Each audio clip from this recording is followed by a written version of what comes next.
সকাল সকাল চলে এসেছি ঘরের কাজগুলো গোছানোর জন্য, যেহেতু কয়েকদিনের ঈদের একটা হেপা চলে গেছে, তো বেশ একটা ঝামেলার মধ্যে দিয়ে চলে গেল। তো আজকে ভাবলাম যে ঘরটাকে একটু ডিপ ক্লিন করে নেব।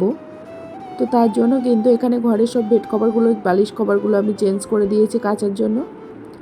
আর যেহেতু ঈদের দুদিন আগে কিন্তু আমি ঘরটাকে একটু ডিপ ক্লিন করেছিলাম, তো ভাবলাম আজ কয়েকটা দিন হলো ঘরটাকে সেইভাবে করে পরিষ্কার করা হচ্ছে না। আর আমার ঘরে এত পরিমাণ যে ধুলো কোথা থেকে আসে আমি বুঝতে পারি না। তো যাই হোক, আজকে ঘরটাকে একটু সুন্দর করে ডিপ ক্লিন করে নেব, ঘরের ফার্নিচারগুলো একটু মুছে নেব। আমার যে কেন জানি না মনে হচ্ছে যেন প্রচুর প্রচুর ধুলো জমে আছে। আর বিশেষ করে ঈদের পর দিন থেকে কিন্তু আমার গলা বসে গেছে, একদমই সর্দি কাশি। তো সেভাবে করে ঘরের কাজবাজ করতে পারছিলাম না। তো যাই হোক, ঘরের কাজ কমপ্লিট করে আমি চলে এসেছি আজকে ব্রেকফাস্ট করতে। আর আজকে কিন্তু খাবারটা বাইরে থেকেই আনা হয়েছে, যেহেতু সেভাবে করে আমি সকালে উঠে ব্রেকফাস্টটা বানাতে পারিনি, মানে শরীর খারাপের জন্য। তো বাইরে থেকে আজকে খেয়ে নিলাম।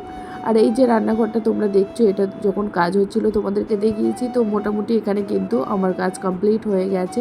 তো আজকে ফার্স্ট টাইম কিন্তু মাটির চুলায় রান্না করব, তো আমি কিন্তু ভীষণই এক্সাইটেড।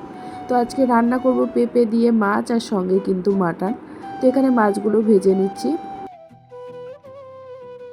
ওই যে কথায় আছে, মন থেকে কোনো কিছু চাইলে আল্লাহ পাক ঠিক পূরণ করে দেন। তা আমারও খুবই শখ ছিল যে আমার একটা মাটির চুলায় থাকবে, একটা সুন্দর রান্নাঘর থাকবে, সেখানে আমি রান্না করব। তো এখনও ঠিক মতো আমি এই রান্নাঘরটা গুছিয়ে উঠতে পারিনি।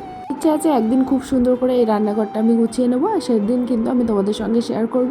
তো আমি রান্নাবান্না করতে যতটা পরিমাণে এক্সাইটেড, আবার একটু কষ্টও হচ্ছে, যেহেতু আমার খুব একটা অভ্যাস নেই মাটির চুলায় রান্না করা। তবে বেশ ভালোও লাগছে নতুন রান্নাঘরে ফার্স্ট টাইম রান্না করতে।